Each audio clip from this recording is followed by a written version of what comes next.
अस्सलाम वालेकुम।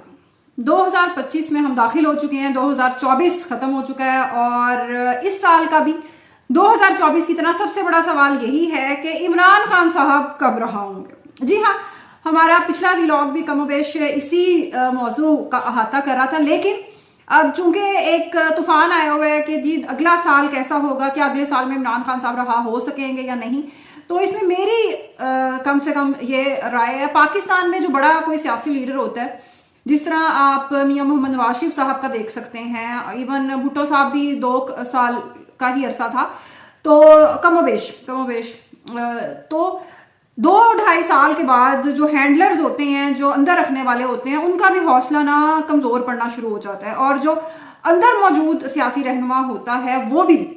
देखें, ये एक फैक्ट है कि इमरान खान साहब जिस जमाने में जेल का सामना कर रहे हैं, उस जमाने में ना तो आसिफ अली जरदारी साहब ने जेल का सामना किया है और ना ही भुट्टो साहब इस उम्र में जेल में गए थे। 40, 45, 50 साल और 72 साल की उम्र में बहुत फर्क है। जो लोग इस वक्त मेरा व्लॉग देख रहे हैं, जो 45 क्रॉस कर चुके हैं, वो यकीनन इस बात से एग्री करेंगे और बहुत ज्यादा फर्क होता है। आपकी सेहत की बहुत ज्यादा कुछ ऐसी पेचीदगियां हो जाती हैं। आप जाहिर है जेल घर तो नहीं होता ना, तो 2-2.5 साल में ना ये हौसला दोनों तरफ से ना कमजोर पड़ना शुरू हो जाता है और मामला किसी ना किसी हल की तरफ जाने की कोशिश कर रहे होते हैं। तो इमरान खान साहब का भी 1.5 से 2 साल का अरसा मुकम्मल हो जाना है इस साल में, और उसके बाद क्या होता है वो देखते हैं। बहरहाल ये साल बजाहिर ऐसा लग रहा है क्योंकि हमने अपने पिछले कुछ व्लॉग्स में भी बात की थी कि ट्रंप के आने से दुनिया में बहुत सारे लोगों की उम्मीदें जुड़ी हुई हैं, चाहे वो यूक्रेन है, चाहे वो इसराइल है, चाहे वो पाकिस्तान में पीटीआई है, तो बहुत सारे लोगों की उम्मीदें जुड़ी हुई हैं। तो देखते हैं, ट्रंप के सामने फिलहाल बहुत बड़े बड़े चैलेंजेस हैं, लेकिन ये सोचना कि वो पाकिस्तान जैसी या एलन मस्क इतनी बड़ी जो मार्केट है एक्स के सार्फिन की, उसको नजरअंदाज कर देगा, ये बजाहिर मुमकिन नजर नहीं आता। अच्छा, इस आज जो सबसे ज्यादा अच्छी डेवलपमेंट ये आप तक पहुंच चुकी होगी यकीनन, और लेकिन ये डेवलपमेंट इस पे बात करना बहुत जरूरी है कि 9 मई के जो मुल्जमान या मुजरिमान को उनकी सजाएं जो माफ की गई हैं। अच्छा, पहली बात तो ये है कि ज्यादातर लोग 1.5 से 2 साल की सजा वो काट चुके हैं और उसके बाद बाकायदा माफीनामे लेकर उनको माफ किया गया। अब इसमें 2 राय है। ऑब्वियसली पीटीआई वालों के नजदीक एक बहुत बड़ी कामयाबी है और अब इमरान खान साहब की रिहाई के रास्ते भी खुल जाएंगे, क्योंकि रास्ता खुल गया, क्योंकि 9 मई के जो एक अदारे की तरफ से मौक़िफ़ अपनाया गया था, मुसलसल कोई माफी नहीं है और छोड़ेंगे नहीं, प्लानर्स तक जाएंगे, मास्टरमाइंड को पकड़ेंगे, तो माफी तो आपने दी बहुत सारे लोगों को। अच्छा, उसके बाद अब दूसरी तरफ का अगर मौक़िफ़ देखते हैं तो दूसरी तरफ ये कहती है कि देखें जी, इन्होंने माफी मांग ली, और माफी कौन नहीं मांगता। माफी तो मियां मोहम्मद नवाज शरीफ साहब भी 11 साल की डील के कागज पे साइन करके ही परवेज मुशर्रफ के साथ बाहर गए थे ना। तो जिस चीज को भी भाई इस मुल्क में डील का मौका मिलता है, वो डील को अवेल करता है, और कोई नहीं कर पा रहा होता तो उसको डील अच्छी नहीं मिल रही। तो ये बात होती है। तो और इन बेचारे सियासी जो कारकुन भी, मैं उन्हें नहीं कह सकती कि ये कौन सा वो कारकुन है जिनकी कोई तरबियत हुई हुई है, जो कोई लिटरेचर पढ़ते रहे हैं, या जिन्होंने कोई कुर्बानियां पहले दी हुई थी, या कोई सख्तियां बेचारों ने बर्दाश्त की हुई थी जमहूरियत की जिद्दोजहद में। तो ये बेचारे तो सियासी नाबालिग बेचारे लोग थे, आम मजदूरी करने वाले, आम काम करने वाले। तो अच्छी बात है भाई, उनको माफी दे दी है, अगर वो अपने घर का चूल्हा जलाएंगे।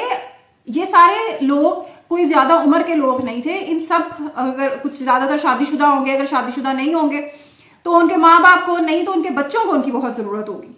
तो अच्छी बात है भाई। अगर इसमें एक और मौक़िफ़ ये भी है कि जी अगर इनका ताल्लुक किसी और कौमियत से होता, या पंजाबी या पश्तून ना होते, तो जी ये हो जाता।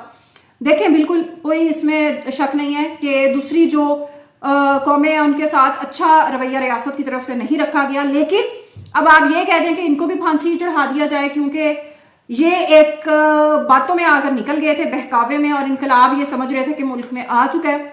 आप अगर हसन न्याजी की भी वो वीडियोस देखें तो वो इसी तरह के मूड में है कि शायद मुल्क में इनकलाब आ चुका है। तो ये तो बेचारे गुमराह हुए लोग हैं। तो जहां हमने स्टूडेंट्स अफगान स्टूडेंट्स को इतनी चीजों पे माफियां दी हैं, जहां हमने एपीएस कि हमला आवरों को माफियां दी हैं, तो ये तो अपने बच्चे हैं और अपने बच्चों को कौन माफ नहीं करना चाहता। बहरहाल, लेकिन यह रवैया दूसरी तरफ भी रखा जाए तो बहुत अच्छी बात होगी, आगे भी इसको लेकर चला जाए और मुस्तकबिल में ऐसे वाकयात नहीं हों, इसके लिए आपको बहुत ज्यादा प्लानिंग की जरूरत है। अज़मा बुखारी साहिबा काफी और पंजाब हुकूमत इस पे नाराज भी है कि जी इस तरह तो अब 9 मई होते रहेंगे। बिल्कुल नहीं होंगे। अगर रियासत अपने शहरियों के साथ दो तरह का रवैया नहीं अपनाएगी तो कभी भी ऐसा नहीं होगा। अब आपको खुद ये देखना चाहिए, आप स्टैट्स देख लें कि पाकिस्तान में नौजवानों की कितनी तादाद है। ये जहां हमारी एक बहुत बड़ी ताकत है, वहां एक बहुत बड़ी कमजोरी भी है। जो नौजवान है, ये उम्र ऐसी होती है, ये हार्मोन्स इस उम्र में ऐसे होते हैं, ये जो खास तौर पे ये जितने भी आप अच्छा ये 9 मई के देखेंगे इसी एज की कैटेगरी में फॉल करते थे, 15 to 35, ये इसी आप 20 to 35 कर लें, ये इसी एज ग्रुप में फॉल करते थे। ये इस उम्र, ये जो हमारे नौजवान है, आपने इनकी कोई ट्रेनिंग तो की नहीं है। ज्यादातर लोग, अब आप स्कूल ड्रॉप आउट्स कितने हैं, अब आप देखें कि स्कूल की एजुकेशन ही ज्यादातर लोगों को मुयसर नहीं है। और हमने पंजाब की मैं बात करूंगी कि पंजाब में तो अब आपने वैसे ही प्राइवेट सेक्टर को दे दिए हैं स्कूल्स, और जो एक गरीब का बच्चा पढ़ लेता था और कुछ ख्वाब सजा लेता था कि शायद मैं कुछ बन जाऊं, आपने तो वो चीज भी छीन ली है। तो ये अपनी तरजीहात देखें। और अब आप कहती हैं कि 9 मई जी दोबारा फिर होता रहेगा। जब रियासत तालीम का हक नहीं देगी, जब रियासत सेहत का हक नहीं देगी, तो फिर 9 मई तो होगा, 9 मई तो होगा। ये महरूमियों से ये सब कुछ जन्म लेता है, बेरोजगारी से जन्म लेता है। पंजाब की हुकूमत ने किसानों के साथ क्या किया, अब आप देखें कि गंदुम का इन्होंने पिछले साल क्या तमाशा किया। अभी 3-4 महीने के बाद फसल आ जानी है, अब आप देख लीजिएगा कि उस टाइम क्या सिचुएशन होगी। बाहर से इन्होंने मंगवा लेनी है गंदुम, लेकिन अपने किसान को पैसे नहीं देने।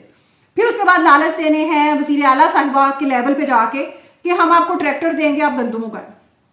आप अपनी रियासत की पॉलिसियां और तरजीहात तो देखें। खासतौर पर मैं पंजाब की बात कर रही हूँ, मैं बार बार बात इसीलिए करती हूँ कि ये पंजाब की बात कर रही हूँ क्योंकि हम खुद पंजाब से ताल्लुक रखते हैं, पंजाब में रहते हैं। अब हम बैठकर बात शुरू कर दें कि जी सिंध में ऐसा हो रहा है और जी पख्तूनख्वा में ऐसा हो रहा है, तो हमें रियलिटी का उस तरीके से अंदाजा नहीं है। बहरहाल ये जो सजाएं माफ हुई हैं अच्छी बात है, रास्ता खुला है और मुज़ाकरात का भी ये जो अमल चल रहा है, पीटीआई इससे हरगिज खुश नहीं है। लेकिन 20 जनवरी तक इस मामले को ऐसे ही लिंगर ऑन करना है, ऐसे ही इसको लेकर चलना है, क्योंकि उसके अलावा पीटीआई के पास फिलहाल वक्त कोई रास्ता नहीं है। लॉबिंग ऑब्वियसली अमेरिका में चल रही है, लेकिन काबीना की, इंतजामिया की बहुत बड़ी तब्दीली से पहले कुछ भी पीटीआई के लिए क्लेम करना बहुत मुश्किल है। और ये पिछला जो 1 साल है, इसमें एक चीज बरहल साबित होगी, एक बात समझ आ गई है, और अगर अभी भी नहीं समझ आए मुस्लिम लीग नून को, तो उसको अपनी आंखें जरा खोल लेनी चाहिए और समझ लेना चाहिए। और वो बात यह है कि जिस तरीके से आप पीपल्स पार्टी को खत्म नहीं कर सके थे और आपको फिर उनका सियासी वजूद तस्लीम करके ही चलना पड़ा था आगे, उसी तरह तहरीक इंसाफ को भी जब तक आप एक सियासी कुव्वत तस्लीम नहीं करेंगे, इमरान खान की मौजूदगी से आंखें बंद करके बैठे रहेंगे। ये तो जी सोशल मीडिया पे सब कुछ चल रहा है। सोशल मीडिया एक बहुत बड़ी हकीकत है आजकल के दौर में। आप अपने नौजवानों को, अपनी जो यूथ है उसको बेहतर ट्रेन करने पर तवज्जो दें। पंजाब में जो इतनी आबादी फिर रही है इधर उधर, उसकी बेहतर एजुकेशन पे और ट्रेनिंग पर तवज्जो दें, स्किल्स सिखाने पर तवज्जो दें, खासतौर पे इंफॉर्मेशन टेक्नोलॉजी या आर्टिफिशियल इंटेलिजेंस, उसके हवाले से, बजाय इसके कि बैठकर कभी अता टीवी में बैठा प्रेस कॉन्फ्रेंस कर रहा है। टीवी तो अब लोग देखते भी नहीं है, या कभी अज़मा बुखारी बैठी हुई है, भाई लोग तो अब टीवी भी नहीं देखते। लोग टॉक शोज, अगर किसी को अपना कोई फेवरेट कोई एंकर है, कोई देखना है, वो यूट्यूब पे हर चीज अवेलेबल है, आप यूट्यूब खोलते हैं, अपना रिकॉर्डेड शो देखते हैं और ठीक है। तो ये बैठ जाते हैं प्रेस कॉन्फ्रेंस करने, कोई भी नहीं देखता, कोई भी नहीं देखता। तो ये अपने बबल से, जो फैंटेसी बबल है, उससे बाहर आने की जरूरत है और हकीकत का सामना करने की जरूरत है। अल्लाह हाफिज।